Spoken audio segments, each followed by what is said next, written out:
تو یہ کوئی بھی نہیں مانے گا کہ کشتی خود بن سکتی ہے، یہ کوئی نہیں مانے گا کہ گھڑی خود بن سکتی ہے، لیکن یہ بات نہ ماننے والے یہ مان لیتے ہیں کہ کائنات خود بن گئی ہے۔ یہ ہے اصل میں وہ ایک عجیب بات، نہ سمجھ میں آنے والی بات۔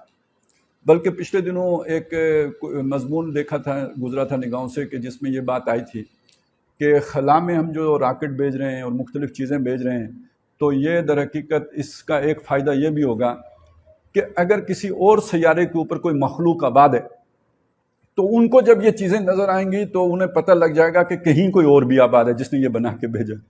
تو مطلب کھوتو، جب تم اتنے بڑے بڑے ستارے دیکھ کر، اتنی بڑی بڑی کہکشائیں دیکھ کر خالق کو ماننے کے لیے تیار نہیں، تو وہ تمہارے بھیجے ہوئے سیارچے دیکھ کر تو کیوں مانیں کہ کوئی ہے کوئی اور؟ تو لیکن یہ اصل فطرت ہے۔ اصل فطرت یہی ہے کہ کوئی بھی شے اگر وجود رکھتی ہے تو اس کا کوئی بنانے والا ہوتا ہے۔ تو وہ جھوٹا آدمی بھی، اب اس کا جھوٹ زیادہ دیر نہیں چلتا، وہ سچی بات اس کی منہ سے خود ٹپک پڑتی ہے۔ تو ویسے کائنات تو خود بن گئی، لیکن یہ جو سیارے گھومتے ہوئے نظر آ جائیں گے، سیٹلائٹس، تو ان سے لوگ سمجھ لیں گے کہ کسی نے بنائے ہیں۔ تو یہ ہے اصل میں وہ اصل دلیل جو قرآن مجید کہتا ہے، اور یہاں بھی اسی بات کو اس نے کہا کہ بہرحال یہ تو تم مانتے ہو نا کہ ہم نے تمہیں بنایا، نحن خلقناکم، ہم نے تمہیں بنایا، فلولا تصدقون، تو تم تصدیق کیوں نہیں کرتے؟ تصدیق کرنا ایک دعویٰ ہے، اس دعوت کو تسلیم کر لینا گویا اس کی تصدیق کرنا۔ وہ آپ جاتے نا اٹیسٹ کروانا کوئی،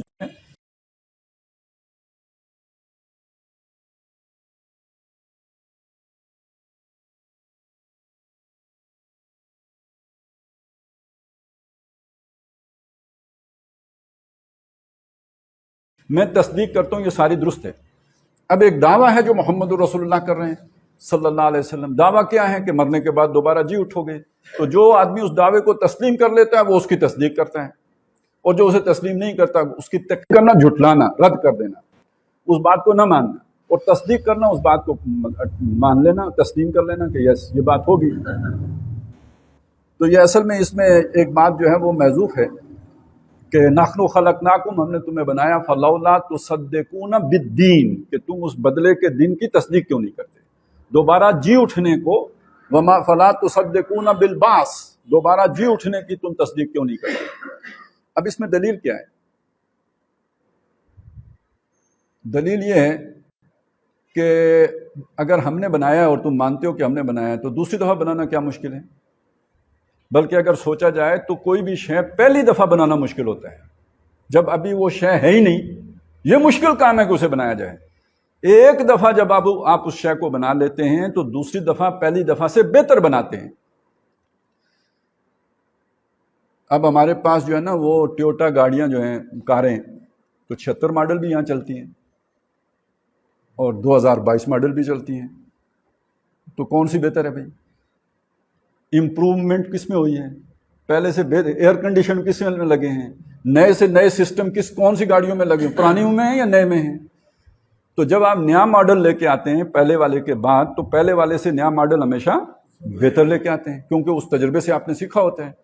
تو اگر تم نے یہ مان لیا کہ ہم نے تمہیں پہلی مرتبہ پیدا کیا، تو پھر کیوں موت پڑتی ہے یہ بات ماننے میں کہ دوسری دفعہ بھی بنا سکتے ہیں؟ بڑی مضبوط دلیل ہے کہ جو پہلی دفعہ بنا لے وہ دوسری دفعہ بھی بنا لیتا ہے، وہ اوور ہالنگ بھی کر سکتا ہے، اور وہ ری اسمبلنگ بھی کر سکتا ہے، اور سارا کچھ ڈسپرس کر کے آگے پیچھے کر کے پھر بھی جوڑ سکتا ہے، نئے آلات بنا کے، نئے جو ہے وہ پارٹس بنا کے پھر بھی بنا سکتا ہے۔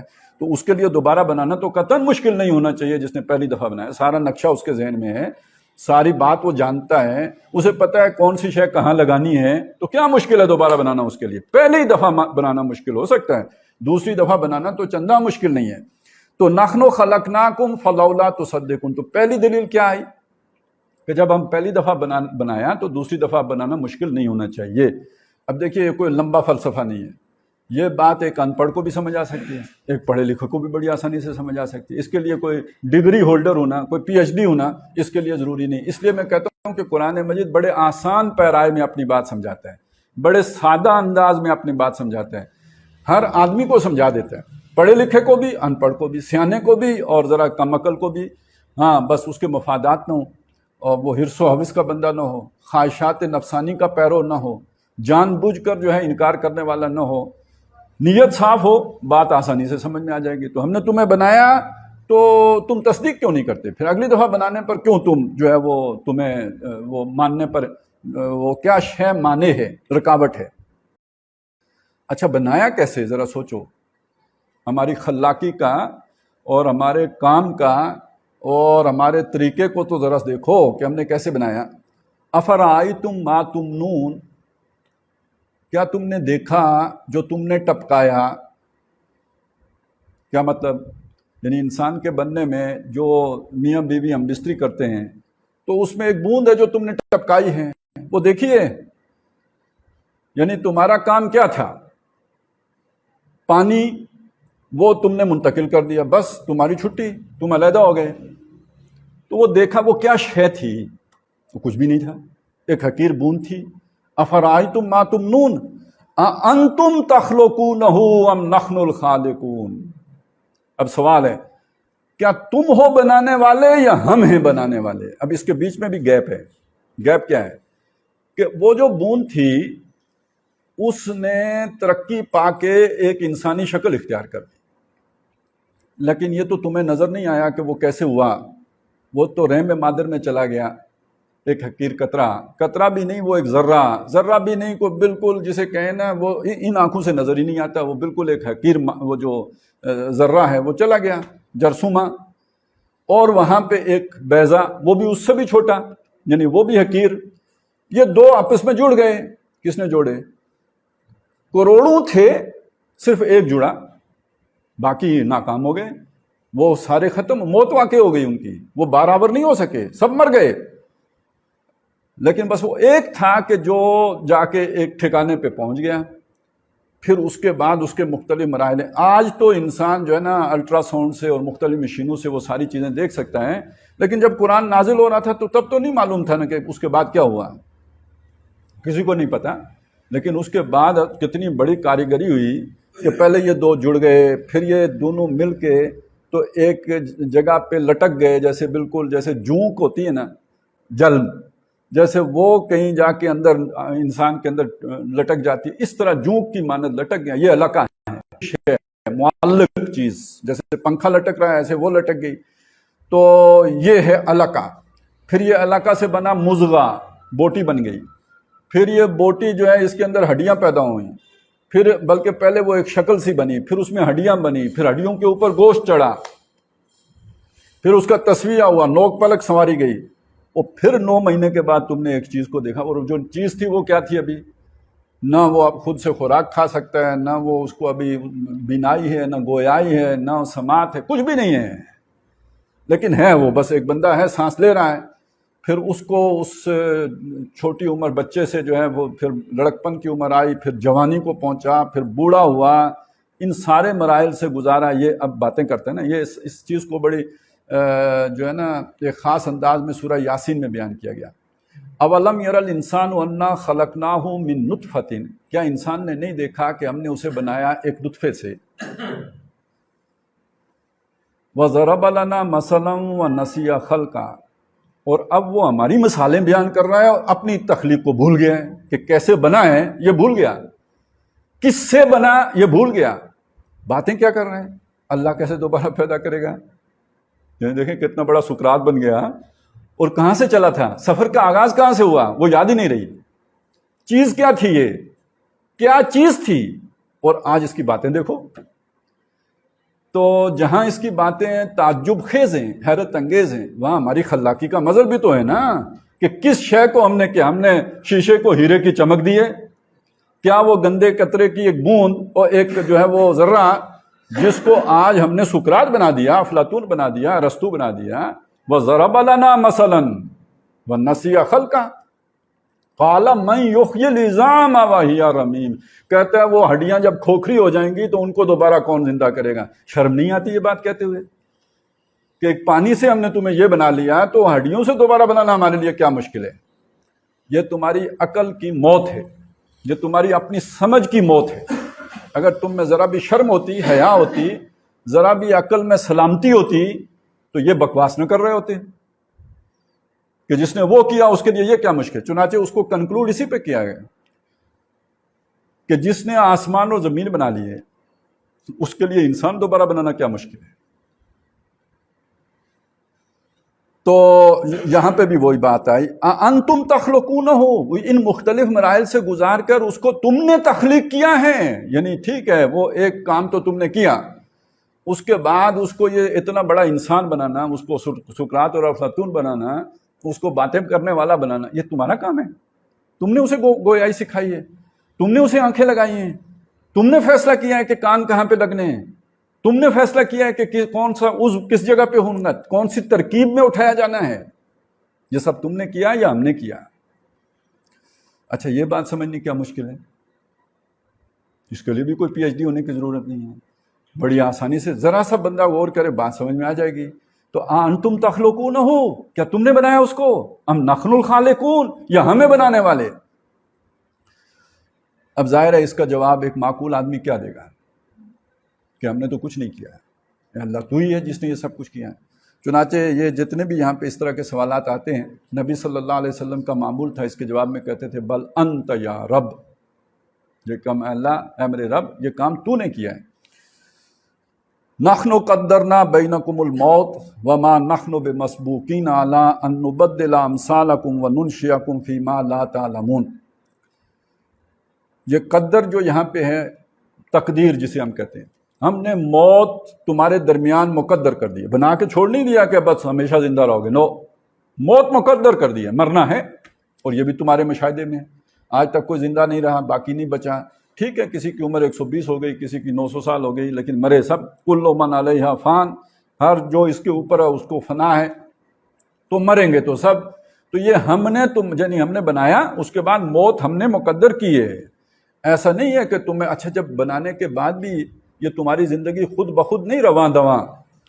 سورہ انعام میں تو یہاں تک بھی بات ہے نا کہ ہم نے بنایا، اور وَيُرْسَلُ عَلَيْهِ قُلْ هُوَ الْقَادِرُ فَوْقَ عِبَادِهِ، بتا دیجئے کہ وہ اپنے بندوں پر پوری طرح قابو یافتہ ہیں. یعنی بنانے کے بعد اس سے آزاد نہیں ہو گئے لوگ، اس کے قابو میں ہیں. اچھا نہ صرف قابو میں ہیں بلکہ وَيُرْسَلُ عَلَيْكُمْ حَفَظًا، وہ تمہارے اوپر اپنے محافظ بھیجتا ہے جو تمہاری زندگی کی حفاظت کرتے رہتے ہیں، جو زندگی کے لیے نقصان دہ عوامل ہیں ان سے بچاتے رہتے ہیں. وہ بیماریاں ہوں، وہ شیاطین کے حملے ہوں، جنات کے حملے ہوں، اشراط الارض ہوں. کوئی گرتا ہے نا، نہیں کہتے یار فرشتوں نے ہاتھ رکھ لیے، بچہ خاص طور پہ گرے تو کہتے ہیں فرشتوں نے ہاتھ رکھ لیے. تو یہ ہم حفاظت کرتے ہیں نا، یرسل علیکم حفظا. اور یہ سلسلہ چلتا رہتا ہے چلتا رہتا ہے چلتا رہتا ہے، حتی اذا جاء احدکم الموت، یہاں تک کہ جب تم میں سے کسی کی موت آن کھڑی ہوتی ہے، وقت آ جاتے ہیں. توفتہ رسلنا، ہمارے فرستادے وہ جو آتے ہیں موت کے وہ آ کے اس کو پورا پورا لے لیتے ہیں. وَهُمْ لَا يُفَرِّطُونَ، کوئی کمی نہیں چھوڑتے. ایسا نہیں کہ ایک حصہ لے جائیں باقی کوئی بچ گیا ہو، نہ، وہ پورا پورا لے لیتے ہیں. وہ جس سے اگلا بنانا ہے وہ لے کے چلے جاتے ہیں. تمہیں کیا پتا ہے، تمہارے پاس تو ایک بے جان شے باقی رہ جاتی ہے. اور جیسے ایک پھل ہے، اس پھل کے اندر ایک چھوٹا سا بیج ہوتا ہے، پھل آپ نے کھا لیا، بیج واپس ایک نیا درخت بن گیا. تو جو انسان کا بیج ہے جس سے ایک نیا آدمی بنانا، وہ لے گئے. وَهُمْ لَا يُفَرِّطُونَ، کمی نہیں چھوڑتے، وہ پورا کا پورا لے کے چلے جاتے ہیں. تو زندگی بھی جو موجود جس میں کہ ہم جی رہے ہوتے ہیں، یہ خود بخود نہیں جی رہے ہوتے ہیں، بلکہ وہ نگران، وہ محافظ اللہ کے حکم سے ہماری زندگی کی حفاظت کرتے رہتے ہیں. یہاں تک کہ جب موت کا وقت آتا ہے، وہ دوسری قسم کے فرشتے آتے ہیں، اسی کے فرستادے، وہ آ کے پورا پورا وصول کر کے لے جاتے ہیں. اور وہ پھر اس کے بعد جب دوبارہ اٹھانا ہوگا، وہ ایک آواز ہوگی، ایک سیٹی ہوگی، ایک الارم بجے گا، سب اٹھ کر کھڑے ہو جائیں گے. فَإِذَا هُمْ يَنْسِلُونَ مِنَ الْأَجْدَاثِ إِلَىٰ رَبِّهِمْ يَنْسِلُونَ، اپنی قبروں سے نکل کے اپنے رب کی طرف دوڑ پڑیں گے. تو یہ ایک نقشہ ہوگا جو اس دن پیش ہوگا.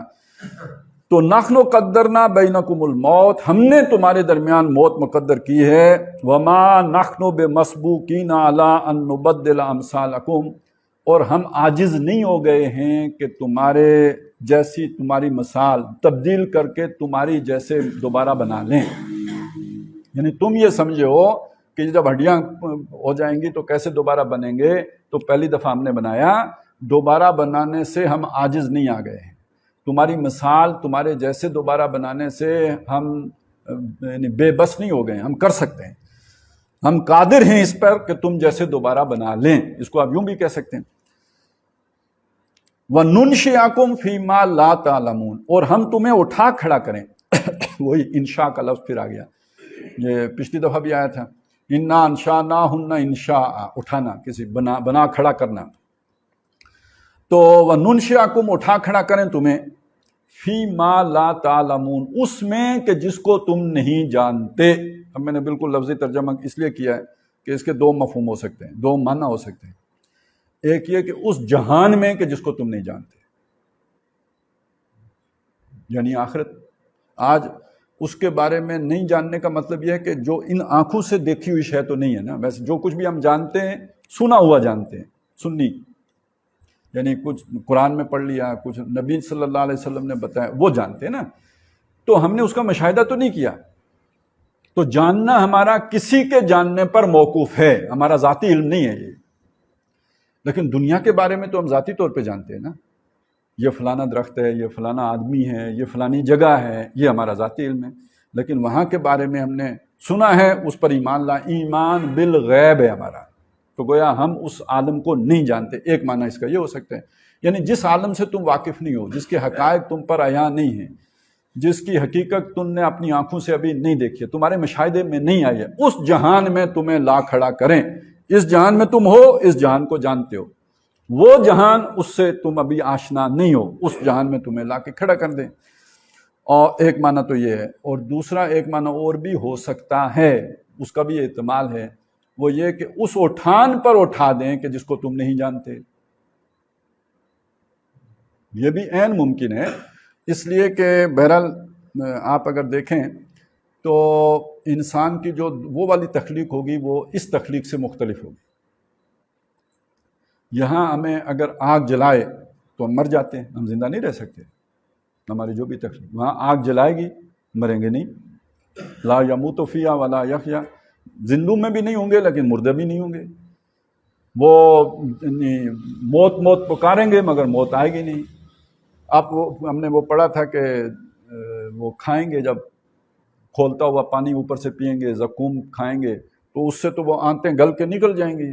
تو جس کی آنتیں گل کے نکل جائیں وہ مر جاتا ہے، لیکن وہاں نہیں مرے گا. تو اس کا مطلب ہے وہاں کی فزیالوجی مختلف ہوگی، یہاں سے وہاں بالکل مختلف ہوگی. اسی طرح جو لوگ جنت میں جائیں گے تو یہ تو روایات میں ہے نا کہ جو کھائیں پیئیں گے تو بول و براز نہیں ہوگا. اب آج جو بھی اچھی سے اچھی چیز کھائیں تو وہ پھر بول و براز کی صورت میں نکلتی ہے، آلائش کی صورت میں نکلتی ہے، غلاظت کی صورت میں نکلتی ہے. لیکن یہ کہ وہاں تو ایسا نہیں ہوگا. اس کا مطلب یہ ہے کہ وہاں ہمارا جسم، ہمارا پورا نظام انہضام اس سے بالکل مختلف ہوگا. یہ والا نظام نہیں ہوگا وہاں پہ. پھر یہ کہ اس جسم کو موت نہیں آئے گی. اس جسم کو تو موت آتی ہے، وہ ہزاروں سال، کربوں سال، ابداً ابدا زندہ رہے گا، اس کو موت نہیں آئے گی. پھر یہاں کی ہماری طاقت جو ہے وہ بڑی محدود ہے، اور آدمی بوڑھا بھی ہوتا ہے، جوان بھی رہتا ہے، بڑھتا بھی ہے، ضعف کا بھی شکار ہوتا ہے، بیمار بھی ہوتا ہے. وہاں ایسا کچھ بھی نہیں ہوگا. تو اس کا مطلب ہے کہ وہاں کا جسم یہاں کے جسم سے بالکل مختلف جسم ہوگا. تو یہ معنی بھی ہو سکتا ہے کہ ایک ایسی نئی تخلیق کہ جس کو تم نہیں جانتے، جس سے ابھی تم واقف نہ ہو. تم اس تخلیق سے واقف ہو، اس تخلیق سے واقف نہیں ہو. تو دونوں معنی ممکن ہے. لفظی معنی کیا ہوگا؟ ہم تمہیں اٹھا کھڑا کریں اس میں کہ جس کو تم نہیں جانتے، فی ما لا تعلمون. تو اب اس کا اطلاق آپ کس پر کریں گے؟ یہ بھی ہو سکتا ہے اس جہان میں جس جہان کو تم نہیں جانتے. اور ایک ایسی اٹھان، ایک ایسی تخلیق، ایک ایسا نیا روپ جس روپ سے تم واقف نہیں ہو، جس نئے جسم سے تم واقف، اس جسم میں وہ جسم تمہیں عطا کر دیں. وَلَقَدْ عَلِمْتُمُ النَّشْأَةَ الْأُولَىٰ، اور تم اپنی پہلی اٹھان سے واقف ہو، یعنی وہی بوند سے لے کے اب اس بڑھتی جوانی تک اور طاقت اور قوت کے دور تک، اس حقیر مادے سے لے کر یہ پوری اٹھان ہے نا. پھر جوانی کے بعد ذوف شروع ہو جاتا ہے، ڈھلوان شروع ہو گئی. انسان کا اٹھنا جو ہے، طلوع ہونا، اس حقیر بوند سے لے کے تو جوانی تک ہے.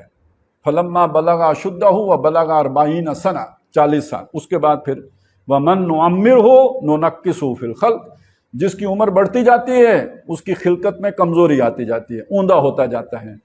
اور ویسے اب تو ڈاکٹر لوگ بھی کہتے ہیں کہ 40 سال کے بعد ڈھلوان شروع ہو جاتی ہے، تمام اعضاء جو ہیں وہ گھسنے لگتے ہیں، کمزوری اور ضعف اس کے بعد شروع ہو جاتا ہے. تو جسم اس طرح کام نہیں کرتا جیسے پہلے کر رہا ہوتا ہے. تو اس پہلی تخلیق سے تم واقف ہو، پہلے اٹھان سے تم واقف ہو. فلولا تذکرون، تو کیوں نہیں سمجھتے، کیوں نہیں نصیحت پکڑتے، کیوں نہیں تمہیں یاد آتی بات، کیوں نہیں تمہیں سمجھ آتی؟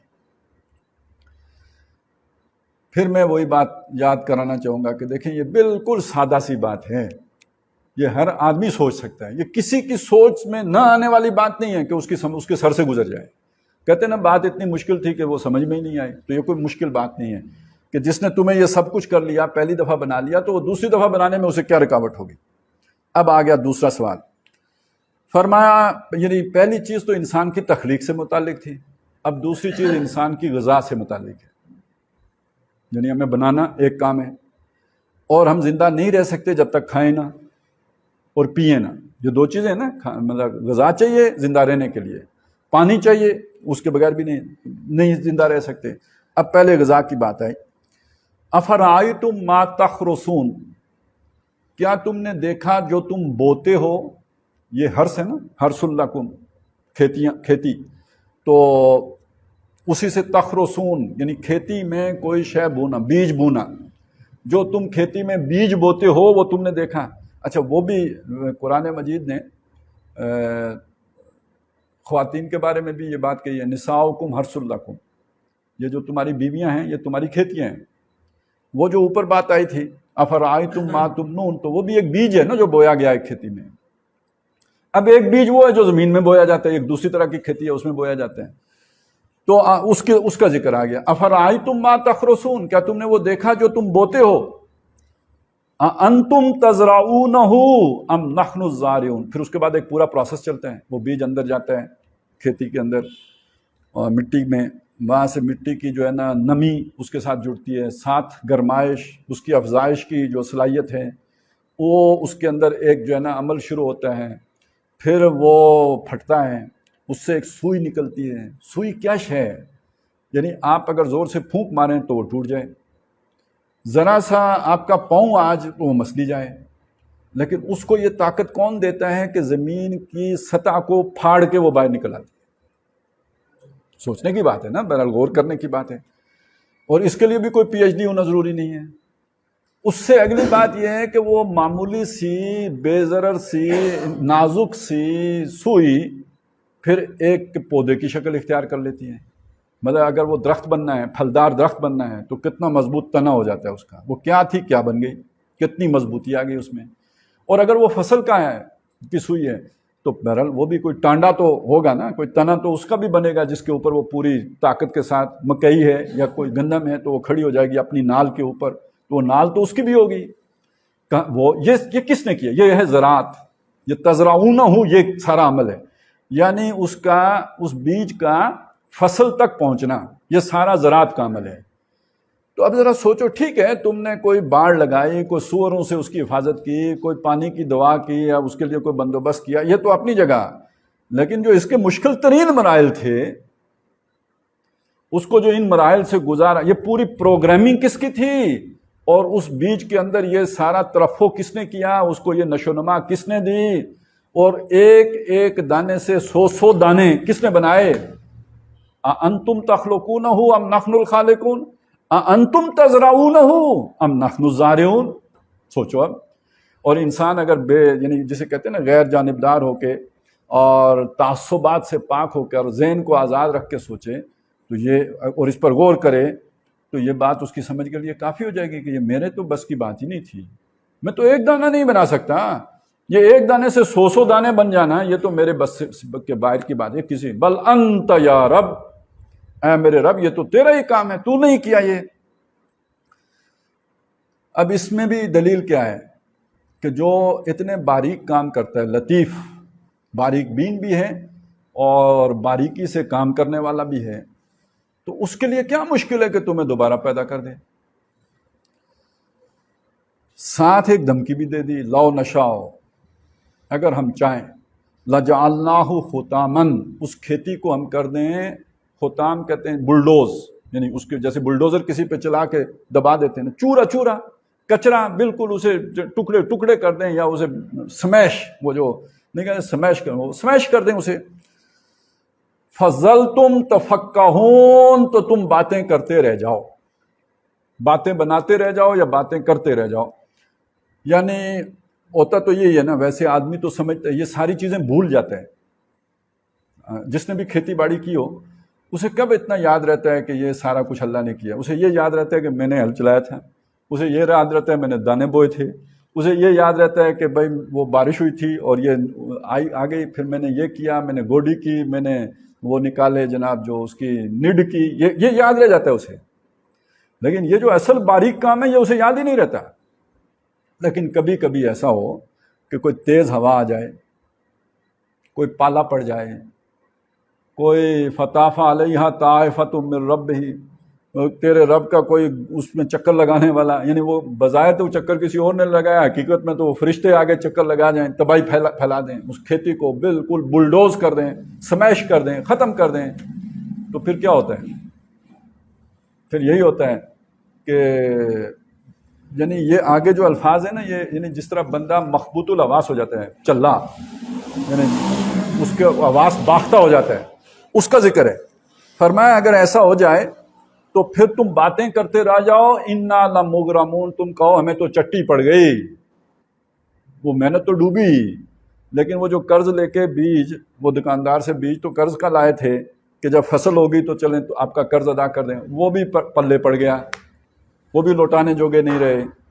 اچھا، انا لمغرمون بل نحن محرومون، بلکہ ہم محروم کر دیے گئے ہیں، ہم بالکل یعنی چٹی نہیں پڑی، بلکہ یعنی یہ دو باتیں، اس کا مطلب یہ ہے کہ جیسے کسی کے ہوش اڑ گئے، حواس باختہ ہو گیا، ایک بات موقف ایک نہیں رہا، کبھی یہ کہتا ہے کبھی یہ کہتا ہے، یعنی تم بالکل ہی دیوانے ہو جاؤ، اس لیے کہ تمہارا تو صاف نقصان ہو گیا، پٹھا بیٹھ گیا، جیسے اینٹوں والے کا پٹھا بیٹھتا ہے، تو کاشتکار کا جو اگر کھیتی رول جائے تو یعنی اس کا تو پٹھا بیٹھ گیا۔ تو یہ اس کو کہہ لیجئے کہ یہ ایک اضافی جملہ، اصل تو دلیل یہ نہیں تھی، اصل دلیل تو وہ یہ تھی کہ جس نے کھیتی بنائی، ساتھ ضمناً یہ بات بھی کہہ دی کہ اس سے سوچو کہ اس کھیتی کی حفاظت بھی اصلی حفاظت ہم کر رہے ہوتے ہیں، یہ تمہیں رزق ہم پہنچا رہے ہوتے ہیں، یہ تمہاری محنت نہیں ہے، اگر تمہارے بس میں ہوتا تو وہ کھیتی تباہ نہ ہوتی، ہو گئی، تو اس کا مطلب یہ ہے کہ وہ اگر تباہ نہیں ہوئی تو ہم نے نہیں کی، تو ہم نے بنایا بھی، پروان بھی چڑھایا اور بچایا بھی، تمہارے منہ تک اسے پہنچنے کا تمہیں موقع دیا، وگرنہ ہم جب چاہیں درمیان میں اچک لیں۔ وہ نہیں کہتے there are many slips between the cup and the lips، یعنی آپ کے ہاتھ میں پیالی ہے، آپ اسے منہ کی طرف لے کے جا رہے ہیں، اس درمیان بھی کوئی ایسا کچھ ہو سکتا ہے کہ پانی وہ چائے گر جائے۔ تو زندگی میں تو یہ زندگی ہے ہی ایسی کہ جہاں چانس ملتا ہے وہاں کسی بھی وقت جو ہے وہ منہ میں آیا ہوا نوالا بھی منہ سے نکل جاتا ہے، چھن جاتا ہے۔ اور ویسے تو وہ حدیث میں تو یہ بھی آتا ہے نا کہ حلق سے اترنے سے پہلے ہر نوالا پوچھتا ہے اللہ سے کہ میں اس کے حق میں زہر بنوں یا غذا بنوں، تو وہ تو حلق کے اترتے وقت تک یہ معاملہ ہے۔ تو افرأیتم ما تحرثون اانتم تزرعونہ ام نحن الزارعون لو نشاء لجعلناہ حطاما فظلتم تفکہون انا لمغرمون بل نحن محرومون۔ اب آگے جی تیسری چیز، پانی، وہ بھی ہماری زندگی کے لیے جزو لا ینفک ہے، پانی کے بغیر آدمی زندہ نہیں رہ سکتا۔ تو فرمایا افرأیتم الماء الذی تشربون، کیا تم نے وہ پانی دیکھا جو تم پیتے ہو؟ انتم انزلتموہ من المزن، بادلوں سے اس کو تم نے اتارا ہے یا ہم ہیں اس کے اتارنے والے؟ ویسے یہ پانی والا بھی پورا چکر اگر ہم دیکھیں نا تو ہے کیا، سمندر سے اٹھتے ہیں بخارات، سمندر کیا ہوتا ہے؟ کھاری سمندر کا پانی تو نہیں پیا جا سکتا۔ اب ذرا اللہ کا کام دیکھیں، یعنی وہ پانی جو نہیں پیا جا سکتا اس کو اللہ تعالیٰ نے ڈسٹلڈ واٹر میں تبدیل کیا، بخارات کے ذریعے اس کا ایک ایسے پروسیس سے گزارا کہ وہ صاف شفاف ہو گیا۔ لیکن سمندر کہاں، خشکی کہاں، اب اسے سمندر تک پہنچانا کیسے ہے؟ اب ان بخارات کو جوڑا، پھر ہوائیں چلائیں جنہوں نے اس کو اٹھایا اور ہانکا اور اسے دھکیلا۔ یہ ٹنوں وزنی پانی ہے،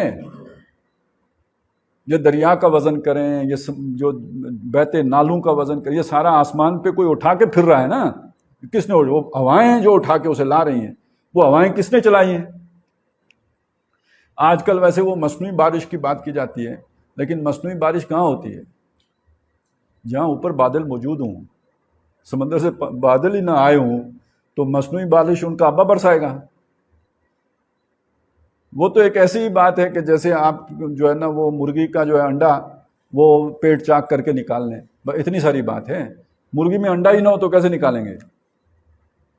بھائی اسی طرح سمجھ لیں کہ وہ جو مصنوعی بارش ہوتی ہے وہ کوئی بلیو اسکائی سے تو نہیں ہوتی، بادل ہوتے ہیں تو ان کو برسٹ کیا جاتا ہے، ان سے بارش ہو جاتی ہے۔ تو وہ بادل بنائے کس نے، وہ پورا نظام کس کا ہے جس سے یہ پانی برستا ہے اور پھر یہ ساری رویدگی ہوتی ہے اور تم پیتے بھی ہو۔ تو افرأیتم الماء الذی تشربون اانتم انزلتموہ، کیا تم نے اس کو اتارا ہے، ام نحن من المزن، بادلوں سے، ام نحن المنزلون، یا ہم ہیں اس کے اتارنے والے۔ لو نشاء، اگر ہم چاہیں، جعلناہ اجاجا، ہم اسے پھر کھاری کر دیں۔ اچھا اب اسے ایک بات یہ بھی دیکھیے گا کہ جب پانی یعنی بارش ہوتی ہے شروع کی تو وہ ویسے ہی گندی بارش ہوتی ہے، وہ تو اب یہ جو پانی کا یہ آتا ہے یعنی ابتدائی جو بارش ہوتی ہے تو فضا میں جتنی بھی آلودگی ہوتی ہے نا اس کو یہ لے کے آ رہا ہوتا ہے۔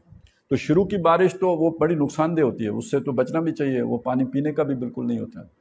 لیکن یہ کہ 1-2 گھنٹے بارش ہو چکے اس کے بعد اگر آپ وہ پانی کسی برتن میں سٹور کر لیں تو پیور تو بہت ہوتا ہے لیکن اس کا ذائقہ کیسا ہوتا ہے؟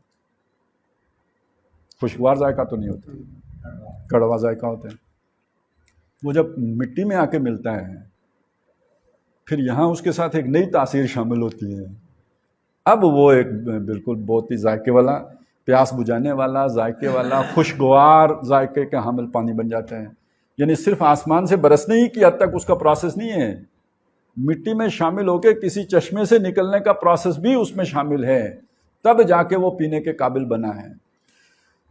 تو جس نے اسے اتنے مراحل سے گزار کر پینے کے قابل بنایا وہ اس پر قادر ہے کہ اسے دوبارہ کھاری کر دے، جیسے وہ اس پہ قادر تھا کہ اس نے وہ جو فصل ہے اس کو تباہ کر سکتا ہے، تو اسی طرح اس پانی کو بھی دوبارہ کھاری کر سکتا ہے۔ یہ بھی بات آئی ہے کہ یہ زمین کے سوتوں سے پھوٹ کے نکلتا ہے، تم پیتے ہو، وہ اگر چاہے تو اس کو گہرا کر دے پھر کیا کرو گے؟ سورہ ملک کے آخر میں ہے نا، افرأیتم، کیا تم کل ارائیتم ان اصبح ماؤکم غورا، ذرا سوچو اگر تمہارے پانی کو ہم غور، وہ کہتے ہیں نا گہرا سوچ کرتے ہیں، غور کر رہا ہے بندہ، غور کر رہا ہے، تو پانی غور ہو جائے یعنی نیچے چلا جائے، گہرا ہو جائے، فَمَن يَأْتِيكُم بِمَاءٍ مَّعِينٍ، تو پھر کون ہے جو تمہارے لیے صاف نتھرا صاف ستھرا پانی لے کے آئے گا؟ یہ آج چلیں بور کرتے ہو 120 فٹ سے آ گیا، 200 فٹ سے آ گیا، اسے 1000 فٹ پہ لے جائے پھر کیا کرو گے؟ 2000 فٹ پہ لے جائے کیا کرو گے؟ اور دوسری بات یہ ہے کہ ہم اسے کھاری کر دیں پھر کیا کرو گے؟ بعض علاقوں میں ہو جاتا ہے نا، یہ ہمارے ہاں تو خیر اس طرح کی بات نہیں ہے، لیکن کڑوا پانی جو صحرا ہیں یا جو میدانی علاقے ہیں وہاں بعض اوقات کنوؤں کا پانی کڑوا ہو جاتا ہے، یعنی تجربے میں لوگوں کی یہ بات آتی ہے۔ فلولا تشکرون، تو پھر شکر کیوں نہیں کرتے؟ اب یہ دیکھیے اب کیا بات آئی، یہ پھر انسان کی فطرت کو پکارا گیا ہے، یعنی جیسے پہلے انسان کی سلامتی عقل کی بات تھی کہ اگر عقل مند ہو، عقل صحیح کام کرتی ہے تو اس سے یہ سمجھنا کیا مشکل ہے کہ جس نے یہ کر لیا وہ یہ بھی کر لے گا، اس کے لیے کوئی پڑھا لکھا ہونا ضروری نہیں ہے، بہت بڑا جو ہے نا وہ سقراط افلاطون ہونا ضروری نہیں ہے۔ اسی طرح یہ انسان کی فطرت ہے کہ جو بھی اس کے ساتھ نیکی کی جائے، احسان کیا جائے، نعمت عطا کی جائے، اس کے اندر سے خود بخود شکر کا جذبہ نکلتا ہے۔ تو اتنی بڑی نعمت اللہ نے تمہیں عطا کی ہے تو اس کے نتیجے میں شکر کا جذبہ نہیں پیدا ہونا چاہیے؟ یہ پورا جو دین ہوتا ہے، دین ہے نا ہمارا، اس پر جو عمل کرنا ہے یا جو جسے ہم عبادت کہتے ہیں، اسلام ہے، عبادت ہے، تقوی ہے، اس کا جو اصل جذبہ محرکہ ہے وہ شکر ہے۔ اور شکر حکمت کا نتیجہ ہے۔ حکمت کیا ہے؟ بس یہ غور فکر کرنا کہ مجھ پر نعمتیں کس نے کی ہیں۔ اگر آپ سمجھیں کہ سورج نے کی ہیں تو عقل کا قصور ہے، اگر آپ سمجھیں چاند نے کی ہیں تو عقل کا قصور ہے، اگر آپ سمجھیں کہ یہ کسی ستارے نے نعمتیں کی ہیں تو عقل کا قصور ہے، اگر آپ سمجھیں فلاں فرد نے نعمتیں کی ہیں تو عقل کا قصور ہے، اگر آپ سمجھیں یہ اللہ نے نعمتیں کی ہیں تو یہ عقل کی سلامتی ہے، یعنی عقل آپ کی صحیح کام کر رہی ہے۔ لیکن جب آپ یہ سمجھیں گے کہ مجھ پر فلانے نے نعمت کی ہے، اس کے شکر گزار ضرور بنیں گے۔ آپ سمجھیں یہ سورج کی نعمتیں ہیں تو سورج کو سجدہ کریں گے، اور لوگوں نے کیے ہیں، آپ سمجھیں یہ ستارے کی نعمت ہم پر ہو رہی ہے تو آپ ستارے کو سجدہ کریں گے، لوگوں نے کیے ہیں۔ فلانی دیوی کی عنایت ہے تو دیوی کو سجدہ کریں گے، فلانے دیوتا کی عنایت ہے تو دیوتا کو سجدہ کریں گے۔ تو یہ سجدہ کرنا، جھکنا، شکر بجا لانا، یہ فطرت ہے، ایک جذبہ ہے۔ نعمت منعم جس نے نعمت کی ہے اس کے لیے شکر کا جذبہ اندر سے خود بخود ابل کے باہر آتا ہے۔ جیسے دو تاریں جڑتی ہیں تو سپارک پیدا ہوتا ہے، اس کے لیے کوئی اور مشقت کرنے کی ضرورت نہیں ہے۔ اسی طرح جس کو ہم منعم اپنا محسن مانیں گے اس کے لیے اندر سے شکر کا جذبہ نکلے گا۔ لیکن محسن کو پہچاننا یہ اس کا انسان کی سمجھ سے تعلق ہے۔ چنانچہ قرآن مجید یہ بات سمجھاتا ہے کہ جو لوگ دوسروں کو جو ہے مانتے ہیں، کچھ حیثیت دیتے ہیں، ان کا مسئلہ کیا ہے؟ ان کا مسئلہ یہ ہے کہ وما قدر اللہ حق کا قدر، انہوں نے اللہ کو پہچانا نہیں جیسے کہ پہچاننے کا حق تھا، اس وجہ سے یہ دوسروں کے آگے لیٹ گئے ہیں۔ تو یہ اللہ کی نعمت تمہارے اوپر ہے تو شکر کیوں نہیں کرتے؟ اب اس کے دو مطلب ہیں، ایک یہ کہ تمہاری عقل ماری گئی ہے، ایک معنی یہ ہے، دوسرا اگر عقل ٹھیک ہے تو پھر جیسے بندہ اندھا ہو جاتا ہے، آنکھ نہیں ٹھیک رہتی، اسی طرح یہ شکر کا جذبہ یہ بھی خراب ہو جاتا ہے نا، مطلب ایک فنکشن ہے، وہ فنکشن غیر فعال ہو جاتا ہے، وہ فنکشن چالو نہیں رہتا، ڈی فنکشنڈ ہو جاتا ہے، تو پھر بھی بندہ شکر نہیں کرتا۔ اس لیے فرمایا، دیکھیے کتنا پیارا قول ہے، من لم یشکر الناس لا یشکر اللہ، جو لوگوں کا شکر نہیں کرے گا وہ اللہ کا بھی شکر نہیں کرے گا۔ اس لیے کہ انسانی عقل کے لیے انسان محسن پہچاننا آسان ہے، یہ میرے ماں باپ انہوں نے مجھے نعمتیں دی ہیں، مجھے پالا ہے، پوسا، یہ پہچاننا آسان ہے، اس کے نسبت کے اللہ کو پہچانے۔ تو جس کے اندر اگر وہ والدین کا شکر نہیں ادا کر، اس کا مطلب ہے اس کا وہ جو جذبہ ہے شکر کا وہ چشمہ سوکھ گیا ہے۔ اب اگر وہ والدین کے لیے نہیں ظاہر ہو رہا تو اللہ کے لیے کیسے ظاہر ہوگا؟ اساتذہ کے لیے نہیں ظاہر ہو رہا تو اللہ کے لیے کیسے ظاہر ہوگا؟ یہی وہ بات ہے کہ جب وہ نہیں ظاہر ہو رہا تو اس کا مطلب یہ شریر انسان ہے، اس میں خیر نہیں رہا ہے، یہ خیر سے خالی آدمی ہے۔ اس پر اگر احسان کرو گے تو یہ کاٹے گا۔ اب آپ کو یاد آ گئی ہوگی حضرت علی رضی اللہ تعالیٰ عنہ کی بات کہ جس پر احسان کرو اس کے شر سے بچو۔ تو یہ سارے انسانوں کے لیے نہیں ہے، اگر انسان وہ والا ہے جو اللہ کا بندہ ہے، اللہ کا شکر گزار ہے، تو اس کا مطلب ہے اپنے ہر محسن کے احسان کی قدر کرے گا۔ لیکن جو اللہ کا نافرمان ہے وہ کسی کے پھر احسان کی پرواہ نہیں کرے گا، تو پرواہ نہیں کرے گا، پھر اسے اس سے ایک ضد بھی ہوگی، چڑ بھی ہوگی، پھر اس کو کاٹے گا بھی۔ وہ ایک عربی کہاوت ہے کہ سمن کلبک یا کلک، اپنے کتے کو پالو پوسو موٹا کرو تمہیں ہی کھائے گا۔ تو ایسے لوگ ہوتے ہیں جس تھالی میں کھاتے ہیں اس میں چھید کرتے ہیں اور اپنے محسن کا کندھا استعمال کر کے پہلی لات اسی کو رسید کرتے ہیں۔ آج ہماری دنیا میں زیادہ چلن یہی ہے، اسی پر عمل ہو رہا ہے ہر طرف۔ تو لو نشاء جعلناہ اجاجا فلولا تشکرون افرأیتم النار التی تورون، کیا تم نے وہ آگ دیکھی ہے جو تم جلاتے ہو؟ اب آگ کے بھی انسانی زندگی میں بہت کام ہے، اسی لیے لوگوں نے آگ کی بھی پوجا کی ہے۔ انتہائی شدید ٹھنڈ لگی ہو، آگ آپ کو گرم کر دے گی، کتنا آپ کو سکون دے۔ سردیوں میں وہ ہمارا تو وہ محاورہ ہے نا کہ اگی چور پلائے۔ آگ کی اہمیت یہ ہے کہ چور سامان لے کے بیٹھ گئے اور ساری رات بیٹھے آگ تاپتے رہے، صبح پکڑے گئے، انہیں یہ یاد نہیں رہی کہ نکلنا ہے، تو کس چیز نے بلا کے رکھا ہے؟ یعنی اس کی آگ کی اہمیت اس میں سامنے آئی۔ تو ایک تو یہ ہے کہ وہ آپ کو آپ کے تاپنے کے کام آتی ہے، اس سے آگے آپ کی ساری غذائیں جو ہیں وہ آگ پہ ہی پک کے تیار ہوتی ہیں، آگ نہ ہو تو کیسے وہ ہوگا؟ وہی حرارت کا باعث ہے۔ تو انسانی زندگی میں جیسے پانی کی اہمیت ہے ایسے ہی آگ کی بھی اہمیت ہے۔ آگ بھی بہت یعنی انسان کے لیے اہم ترین شے ہے۔ تو وہ آگ جسے تم جلاتے ہو، اب ظاہر ہے یہ آگ اصلاً ہے کیا؟ بنیادی طور پر آگ یہ سورج کی آگ ہے جو ہمارے چولہے میں جلتی ہے۔ آپ کہیں گے یہ کیسے؟ سورج کی آگ جذب کی ہے درخت نے اپنے پتوں کے ذریعے سے اپنے اندر، اور پھر وہ آگ جو ہے یعنی پانی سوکھ گیا نکل گیا، پھر وہ آگ رہ گئی، تو اس کو ہم نے آ کے ہے یہ سورج ہی کی آگ۔ یعنی آج جب ہم کہتے ہیں جی سولر انرجی، تو وہ ہم ڈائریکٹ لے رہے ہوتے ہیں نا پلیٹیں لگا کے، یہ اللہ نے یہ درخت پلیٹوں کی صورت میں لگائے ہوئے ہیں، یہ سولر انرجی اپنے اندر جذب کر رہے ہیں اور وہ پھر اسے ہم کام میں لے کے آ رہے ہوتے ہیں۔ وہ نیچرل پروسیس ہے. یہ ہم نے ذرا ڈائریکٹ میتھڈ اختیار کر لیا سورج سے وہ روشنی لینے کا. اچھا پھر یہ آگ روشنی کے کام بھی آتی ہے. دن کو تو سورج خود جلتا ہے جس سے دن روشن رہتے ہیں، لیکن جب سورج اوجل ہو گیا تو اب اندھیرے میں دیکھنے کے کام کیا شے آئے گی؟ آگ.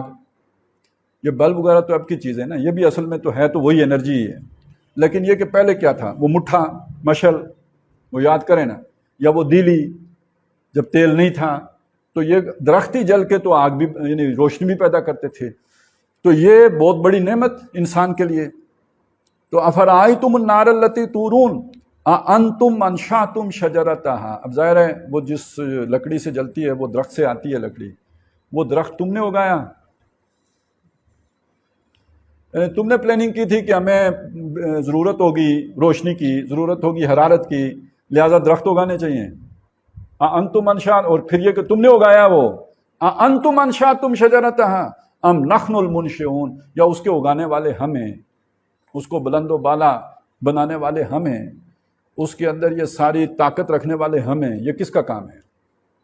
تو جس نے یہ ساری منصوبہ بندی کی، اس پر عمل پیرا ہوا، اس کو ایگزیکیوٹ کیا، اس کے لیے کیا مشکل ہے کہ تمہیں دوبارہ پیدا کر لے. تو اس میں یہ بات بھی پھر آ گئی کہ جو تمہاری پوری زندگی کا سامان کیا، جس کے بغیر تم زندہ رہ نہیں سکتے تھے، اس خدا سے یہ سوء ظن کہ وہ دوبارہ پیدا نہیں کر سکتا، یہ تو عقل کی بالکل ہی جو ہے نا اس کا ماتم کرنے والی بات ہے. نحن جعلناها تذکرۃ، ہم نے اس کو بنایا ہے نصیحت کا ذریعہ. اس کا مطلب یہ جہاں پہ دو ہو سکتے ہیں، ہاں کی ضمیر ہے مؤنث، یعنی جب آپ کہتے ہیں نا یہ اس یا وہ، تو اس کا مطلب یہ ضمیر ہی ہے، کسی کی طرف اشارہ کر رہے ہوتے ہیں آپ. تو یہاں ہاں کا اشارہ ہے یا درخت کی طرف، شجرتا اس کی طرف اشارہ ہے، یا یہ اشارہ ہے آگ کی طرف. نار بھی عربی میں مؤنث ہے، یعنی اس آگ کو ہم نے بنایا ہے تذکرتن، یاد دہانی کا ذریعہ، اور یا اس درخت کو ہم نے بنایا ہے یاد دہانی کا ذریعہ. یعنی یہ پھیلے ہوئے جنگلات بھی تو اللہ کی یاد کا ذریعہ ہے نا، یہ اللہ کی نشانیاں ہیں یہ مطلب. اور آگ تو خیر ایک اور اعتبار سے بھی یاد دہانی ہوتی ہے، نشانی. اب اگر اس کا معنی یہاں پہ کر لیں کہ اگر آپ راستہ بھول گئے تو کہیں دور آگ جلتی دیکھ، جیسے حضرت موسیٰ علیہ السلام کے ساتھ ہوا تھا. تو ایک مشہور ہے نا، ایک لفظ استعمال ہوتا ہے لائٹ ہاؤس. یہ لائٹ ہاؤس کیا ہے؟ جو کہیں شہر ہوتا ہے سمندر کے کنارے، تو اس کی کسی جو سمندر کے ساتھ جو جڑی ساحل کے ساتھ کوئی بڑی جو چھوٹی سا ٹیلا ہو، کوئی پہاڑی ہو، اس کے اوپر ایک روشن جو ہے نا وہ برج سا بنا دیتے ہیں. دور سمندروں میں جو جہاز ہوتے ہیں ان کو وہ روشنی نظر آتی ہے، تو اس سے وہ سمجھ لیتے ہیں کہ فلانے شہر کے ہم آس پاس ہیں. وہ چونکہ نقشے میں شہروں کا تو ذکر ہوتا ہی ہے تو وہ اندازہ ہو جاتا ہے کہ یہ اس فلانے شہر کے آس پاس ہیں، تو وہ ایک سفر کا ایک علامت بن جاتی ہے. یا یہ پتہ لگ جاتا ہے یہاں شہر ہے، اس لائٹ کو دیکھ کے وہ اپنا رخ اس طرف کر لیں گے، جہاز وہاں پہ شہر کے قریب آ جائیں گے. اسی طرح صحرا کے سفر میں، میدانی علاقوں کے سفر میں پہلے وقتوں میں ایک لفظ ہوتا ہے پہاڑی کا چراغ. یہ آپ نے پرانے ادب میں پڑھا ہوگا، پہاڑی کا چراغ. وہ کیا چیز ہوتی ہے؟ یعنی اس آدمی کو پہاڑی کا چراغ کہتے ہیں کہ جو لوگوں کی ہدایت کا سامان کر رہا ہو. اور پہاڑی کا چراغ کا اصل مطلب یہ ہوتا ہے کہ پہاڑی پہ چراغ جلتا دیکھ کر مسافر اپنے راستے کا تعین کرتے ہیں کہ وہ پہاڑی پہ جاتے ہوئے ہم نے چراغ دیکھا تھا، اب وہ چراغ نظر آ رہا ہے تو یوں ہمارا راستہ اس کے سائڈ سے ہو کے نکل جائے گا. تو وہ پہاڑی کا چراغ رہنما ہے، راہبر ہے، امام ہے. تو وہ اس شخص کو بھی پہاڑی کا چراغ کہا جاتا ہے کہ جو لوگوں کی رہنمائی کا کام سر انجام دے رہا ہو. تو اس معنی میں بھی تذکرہ ہے آگ کہ یہ گویا پہاڑی کا چراغ ہے، لائٹ ہاؤس ہے، اس سے لوگ رہنمائی پاتے ہیں. اور اس معنی میں بھی تذکرہ ہے کہ اللہ تعالیٰ نے انسانوں کے لیے جو نعمتیں بنائی ہیں تو یہ اللہ کی یاد دہانی کا ذریعہ بھی ہے. وَمَتَاعًا لِلْمُقْوِينَ، اور جو مسافر لوگ ہیں یا جو جنگل والے ہیں، دونوں معنی اس کے کیے ہیں. مقوین جو جنگل میں رہتے ہیں اور جو مسافر ہیں ان کے لیے متاع ہے، سامان ہے. جنگل والوں کے لیے سامان یہ ہے کہ وہ اس لکڑی کو لا کے شہروں میں بیچتے ہیں تو یہ ان کی متاع ہے، اسی سے وہ سارا ان کا روزگار چلتا ہے. لکڑ ہارا، وہ جو ایک پرانا کریکٹر ہے لکڑ ہارے کا، تو ظاہر ہے اس کی ساری متاع کیا ہے؟ اس کا کلاڑا ہے اور لکڑی ہے جس سے کہ اس کا سارا کام چل رہا ہے. اور مسافر کی متاع یعنی وہی لکڑیاں جلا کے ان کی زندگی کا سامان ہوتا ہے، رات کو جہاں قیام کرتے ہیں جنگلی جانوروں سے بھی بچنے کا ذریعہ یہی ہے کہ آپ دائرے میں آگ جلا لیں اور درمیان میں رات کو قیام کر لیں. یہی پرانے وقتوں میں جو لوگ طریقے اختیار کرتے تھے. تو گویا ان کے لیے یہ متاع ہے. فسبح بسم ربک العظیم، تو اپنے عظیم رب کے نام کی تسبیح کرو. اب حکم آ گیا. یہ حکم ظاہر ہے نبی صلی اللہ علیہ وسلم کو اور ہر قرآن پڑھنے والے کے لیے ہے. لیکن یہاں پہ اس کے معنی کو سمجھ لیے. تسبیح کس کو کہتے ہیں؟ عام طور پہ جو ہی تسبیح کا لفظ آتا ہے تو ہمارے ذہن میں وہ تسبیح بھی آ جاتی ہے دانے والی، یعنی کوئی دانے پھیرنا، یعنی اللہ کو یاد کرنا، ان جو آپ نے جن ناموں سے یاد کیا ان کو گننا. تسبیح کا یہی مطلب ہمارے ذہن میں آتا ہے. لیکن اس کا اصل معنی کیا ہے؟ یہ لفظ بنا ہے سبح یسبح کہتے ہیں تیرنے کو. سورہ یاسین میں یہ اس معنی میں آیا ہے وَكُلٌّ فِي فَلَكٍ يَسْبَحُونَ، سب کے سب تیر رہے ہیں. یعنی اجرام سماویہ جتنے بھی ہیں، یہ سورج، چاند، ستارے، یہ سب اپنے مدار میں تیر رہے ہیں. ڈوب نہیں رہے ہیں، تیر رہے ہیں. اس صورت میں اگلا آ جائے گا، ڈوبنے کا بھی ذکر آئے گا نا. فَلَا أُقْسِمُ بِمَوَاقِعِ النُّجُومِ، تو وہ تیر رہے ہیں. سبح یسبح کا مطلب ہوتا ہے تیرانا، یعنی جیسے کسی کو آپ ہاتھ نیچے رکھ کے اسے تیرا رہے ہوں، گرنے نہ دیتے ہوں. یہ ہے تسبیح. تسبیح کا اصل مطلب یہ ہے. اب اللہ تعالیٰ کے جو تسبیح کا جہاں بھی قرآن مجید میں ذکر آتا ہے تو آپ کو ترجمہ ملے گا پاکی بولنا. کیا؟ پاکی یہی ترجمہ دیکھا ہے نا، اللہ کی تسبیح کرنا، اللہ کی پاکی بولنا. تو مطلب کیا ہوا؟ یہ جتنی پیچھے باتیں ہیں نا جو کی گئیں، مثلاً یہ کہ جب ہم مر جائیں گے تو دوبارہ کیسے زندہ کیے جائیں گے، تو کیا سمجھا گیا؟ اللہ کو کمزور سمجھا گیا.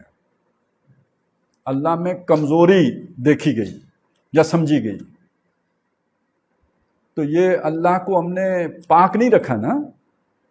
پاک کرنے کا مطلب کیا ہوا؟ کمزوری سے پاک سمجھنا، عیب سے پاک سمجھنا، کسی بھی ضرورت سے، احتیاج سے، کمزوری سے، عیب سے، کوتاہی سے مبرہ سمجھنا. یہ ہے گویا اللہ کو اس کے مقام بلند پر برقرار رکھنا. لیکن جہاں اللہ کے ساتھ کسی کمزوری کو جوڑ دیا، اس کے ساتھ اولاد جوڑی، گویا گرا دیا. اس کے ساتھ کوئی کمزوری جوڑ دی، وہ قادر نہیں ہے، دوبارہ نہیں بنا سکتا، گویا گرا دیا، حالانکہ وہ اس سے بہت بلند ہے. قرآن مجید میں آپ کو یہ ملے گا کہ سبحانہ، پاک ہے وہ، وتعالی، اور بلند ہے، اما یصفون، ان باتوں سے جو یہ بیان کر رہے ہیں. یہ کیا کہہ رہے ہیں؟ کہ اس کی اولاد ہے. یہ کیا کہہ رہے ہیں؟ یہ اس کے چہیتے لاڈلے ہیں، دلارے ہیں. یہ کیا کہہ رہے ہیں؟ یہ اس کی بیٹیاں ہیں. اس سے پاک ہے. اسے بیٹیوں کی حاجت نہیں، یہ تمہاری حاجت ہے. اس کی کوئی جورو نہیں ہے، کوئی بیوی نہیں ہے، یہ تمہاری ضرورت ہے، وہ اس سے پاک ہے. اس کو کسی کی سفارش کی ضرورت نہیں ہے، کیونکہ وہ خود دیکھتا بھالتا ہے، اسے ہر شے کا علم ہے. وہ اس سے پاک ہے کہ کسی کی مدد حاصل کرے. اس کا کوئی اس معنی میں ولی نہیں ہے کہ اس کو دوست کی ضرورت ہے. وہ اس سے پاک ہے. تو تسبیح کا اصل مطلب یہ ہے. تو یہاں تسبیح کا مطلب کیا ہوا کہ جن لوگوں نے اللہ کو یہ سمجھا کہ وہ دوبارہ پیدا نہیں کر سکتا، انہوں نے اللہ کو کمزور جانا ہے، انہوں نے اللہ کو قادر نہیں سمجھا ہے. تو تسبیح کرو مطلب یہ کہ اس کو اس کے مقام بلند پر برقرار رکھو. کم از کم آپ کے دل میں اللہ کی یہ عظمت قائم و دائم ہونی چاہیے کہ اس کے لیے بنانا کوئی مشکل کام نہیں ہے، دوبارہ جی اٹھانا اس کے لیے چنداں دشوار نہیں ہے. اس کا ایک کہنا، ایک لفظ کن، یہ کفایت کرے گا دوبارہ اٹھ کھڑے ہونے کے لیے. بس یہ اگر آپ نے مان لیا تو یہ جو یہاں تسبیح کا تقاضا ہے وہ پورا ہوگا. آپ نے وہ تسبیح پھیری دانوں والی یا نہیں پھیری، اس سے کوئی فرق نہیں پڑے گا. اگر آپ یہ مان رہے ہیں تو آپ گویا تسبیح کر رہے ہیں. آپ کے دل میں تسبیح پوری ہے، آپ نے وہ مان لیا ہے. تو فسبح بسم ربک العظیم. ہاں، تسبیح سے یہ فائدہ ہوتا ہے، وہ جیسے ایک عمل ہوتا ہے نا کہ آپ ایک بات زبان پہ کہتے رہیں تو وہ آپ کے دل پہ بھی کندہ ہو جاتی ہے، آپ کے دماغ میں بھی اس کا اثر آ جاتا ہے. تو ان الفاظ دہرانے کا یہ فائدہ ضرور ہو جاتا ہے کہ وہ آپ کا یقین بن جائے. اور وہ یقین اگر آپ کا ویسے بھی بن جائے تو وہ تسبیح کی ضرورت پوری ہو گئی. تو فسبح بسم ربک العظیم. تو یہ جو حصہ تھا، اس میں جو بات ہمارے سامنے آئی، جو مشرکین کا یا یہ کہ جو بھی دہریے قسم کے لوگ ہیں ان کا جو یہ اعتراض تھا کہ اللہ تعالیٰ دوبارہ کیسا پیدا کرے گا، تو اس کی تسلی کرا دی بڑے سادہ انداز میں، عام فہم انداز میں، انسانی مشاہدات کی بنیاد پر کہ اللہ تعالیٰ کے لیے دوبارہ بنانا قطعاً کسی طرح بھی مشکل یا دشوار یا جو ہے ناممکن نہیں ہے، وہ بڑی آسانی سے دوبارہ بنا سکتا ہے۔ بارک اللہ لی ولکم فی القرآن العظیم ونفعنی وایاکم بالآیات والذکر الحکیم۔ سبحان اللہ والحمد للہ